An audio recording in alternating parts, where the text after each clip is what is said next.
E eu quero aqui convidar você a abrir um texto aí na sua Bíblia, em 1 Tessalonicenses, capítulo 5, versículos 16 ao 23. E eu não vou ler esse texto todo, porque nós vamos falando dele aqui ao decorrer da devocional. Mas eu quero ler um outro texto também, que eu te desafio a abri-lo e a memorizá-lo. Está lá em 1 aos Coríntios, capítulo 14, versículo 20.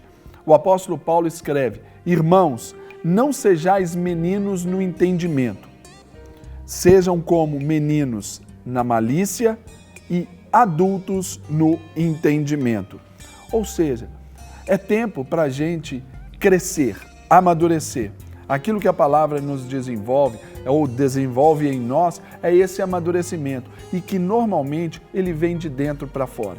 Circunstâncias de vida, às vezes, podem ser como aquele processo que nos amadurece rapidamente, não é verdade? Onde aí se utiliza para frutas, utiliza aí para outras questões, para amadurecer de uma vez só. Alguns fatores, às vezes, contribuem com esse amadurecimento, mas o amadurecimento emocional, espiritual, ele tem que vir através daquilo que nós vamos falar aqui na palavra, que está em 1 Tessalonicenses, capítulo 5, versículos 16 ao 23, e o versículo 16, ele nos diz exatamente isso. Ele nos fala: alegrai-vos sempre. A maturidade que nós devemos desenvolver em Deus, ela está exatamente nessa forma de alegria. Mas aqui a alegria, ela não está no ponto circunstancial, ela está no ponto de estado. E o estado de alegria é a felicidade. Então a felicidade é que determina a nossa maturidade, porque diante das tribulações, diante das dificuldades e até mesmo quando as coisas estão boas, por exemplo, quantas pessoas se iludem com dinheiro? A gente acha que o dinheiro é sempre bom, não é verdade?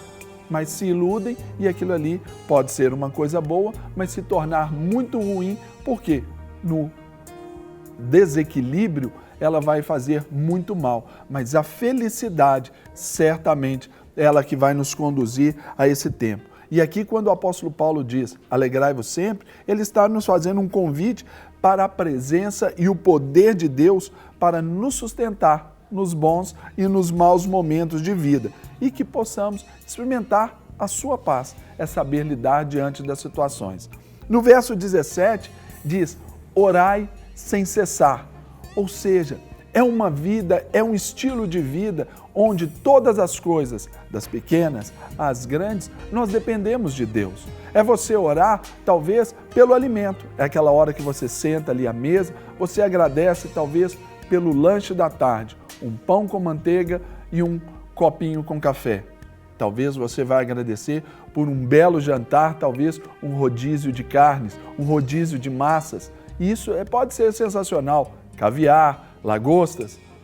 Devemos agradecer nas primeiras coisas, devemos orar para as pequenas coisas, orar para que Deus abençoe os seus negócios, orar para que Deus abençoe o seu cônjuge, orar para que Deus abençoe os seus filhos, orar para que Deus abençoe o ônibus que você vai pegar para ir para o trabalho. Quanta violência nós não temos? Então nós podemos nos proteger. Aí sim, podemos nos blindar nesta oração. E o apóstolo nos diz aqui ainda, sempre dar graças. Nós temos o grave defeito de murmurar. Falamos há dias passados aqui sobre a murmuração, onde uma tradução que o pastor Márcio, ou uma definição que o pastor Márcio nos traz, é exatamente essa. Murmurar é dizer que se estivesse no lugar de Deus, vocês faria diferente. Nós não temos esse poder. Então temos que agradecer pela soberania de Deus em todo o tempo. Por quê? O coração grato, o agradecimento, a gratidão é o antídoto contra a cobiça, a inveja, o materialismo. Então, se a gente é grato, certamente nós não entraremos nesse consumismo desenfreado que o mundo nos dá e que nos leva a avaliar-nos a nós mesmos, como também avaliar o outro por aquilo que tem. Nós seremos muito claros e muito justos ao nos avaliar-nos e aos outros por aquilo que verdadeiramente nós somos. Aí sim nós vamos encontrar beleza nas outras pessoas. O quinto hábito que a gente deve desenvolver aqui para ter esse amadurecimento, porque é o tempo de amadurecer, é exatamente aprender sempre. Aqui, quando no verso 20 nos ensina sobre isso, diz: não desprezeis as profecias. Talvez para você agora, essa palavra eu esteja chovendo molhado. Talvez você saiba até muito mais do que eu estou falando e até pelo meu tempo, eu não estou falando tantas outras coisas como você gostaria que eu falasse, mas é tempo de aprender. A gente tem que aprender com todas as coisas. Quem para de aprender, para de crescer. Quem para de aprender, para de amadurecer. Então, nós precisamos aprender sempre. E as profecias bíblicas, as profecias que nós recebemos, elas nos ensinam a respeito de Deus, mas nós precisamos estar atentos à volta para aprender com todas as circunstâncias e todas as situações. Verso 6, o que diz no versículo 21, parte A? Examinai tudo. Ou seja, nós precisamos estar atentos. O nosso senso crítico, ele tem que funcionar pela coisa boa, não para avaliação e não para rotulação do outro.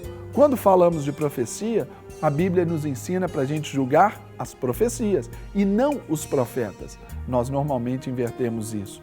Então, nós precisamos julgar todas as coisas. Se eu estou falando com você alguma coisa aqui, você precisa então julgar o que eu falo. Talvez não a minha pessoa, porque eu digo isso aqui de uma experiência pessoal. Talvez não seja a sua experiência, entende? Então nós precisamos examinar todas as coisas. Eu só vou caminhar aqui com você em mais 2 pontos, bem rápido, para você entender esse processo de amadurecimento, esses 8 passos aí. E o 7º diz, sempre reter o que é bom.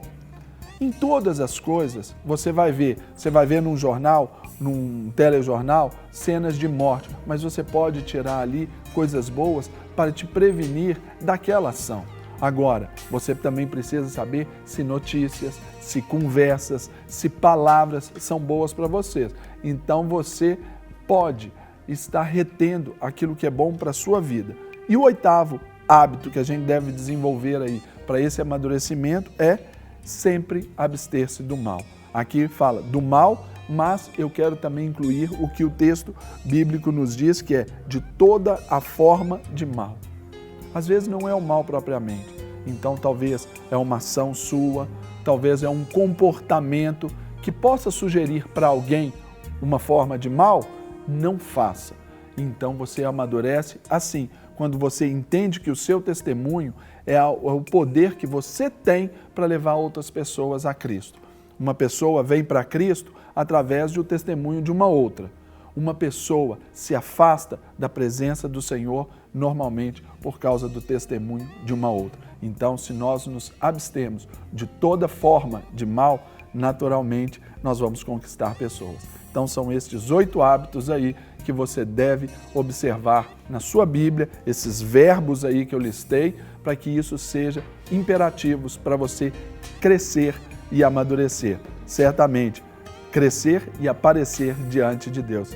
Então, vamos orar juntos agora. Carol Malta, oficial, ora por nós também. Claro, é tempo Serginho. De amadurecer, né, Carol Que Malta? bênção, Serginho. Glória a Deus. Por isso que eu sempre falo, não é tempo de descansar, não. Vamos trabalhar, vamos buscar. O reino de Deus ele é tomado por esforço, por violência. Então, vamos amadurecer. Às vezes dói crescer, mas é necessário. É muito importante que a gente cresça. É muito importante que hoje a gente seja melhor do que ontem e amanhã melhor do que hoje. Isso é sempre necessário, porque quer dizer que nós não estamos parados, estamos caminhando um dia de cada vez.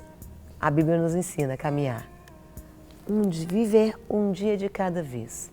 Vamos orar então para que o Senhor venha nos ensinar mais a viver um dia de cada vez e a crescer cada dia mais. Pai, nós colocamos as nossas vidas diante do Senhor. E neste momento te pedimos, Senhor, ensina-nos a crescer. Ajude-nos a melhorar. Ajude-nos no dia a dia. Ajude-nos diante das circunstâncias. Que possamos não passar despercebido por nada, mas aproveitar toda e qualquer oportunidade que o Senhor nos proporcionar. Deus, em nome de Jesus, nós te louvamos, nós te bendizemos, nós te adoramos, nós te glorificamos e reconhecemos que tudo vem do Senhor, que tudo depende do Senhor. Obrigada, porque o Senhor sempre olha para nós com o olhar nos vendo por meio do Senhor mesmo. Obrigada porque o Senhor sempre nos dá uma oportunidade. Obrigada porque o Senhor não desiste de nós. Nós queremos entregar toda a nossa vida ao Senhor, todo o nosso ser ao Senhor, todo o nosso dia ao Senhor e pedir que o Senhor nos dê sabedoria e direcionamento em conduzir todas as coisas segundo o teu propósito, segundo a tua vontade, segundo o teu querer. É a nossa oração. Eu oro por cada um que está agora num leito de hospital, por cada um que está aí dentro de uma penitenciária, cada família que está passando aí por uma dificuldade no seu lar. Que venhamos aprender mediante as circunstâncias que estamos vivendo. Que venhamos crescer mediante as circunstâncias que estamos vivendo. Que não venhamos passar sem tirar algo que nos ajude a ser pessoas melhores diante de cada circunstância que temos vivido. Em nome de Jesus é a nossa oração. Amém. Para receber todas as novidades do canal, inscreva-se e se curtir o vídeo, clique em gostei. Aproveite para acompanhar a Rede Super nas redes sociais.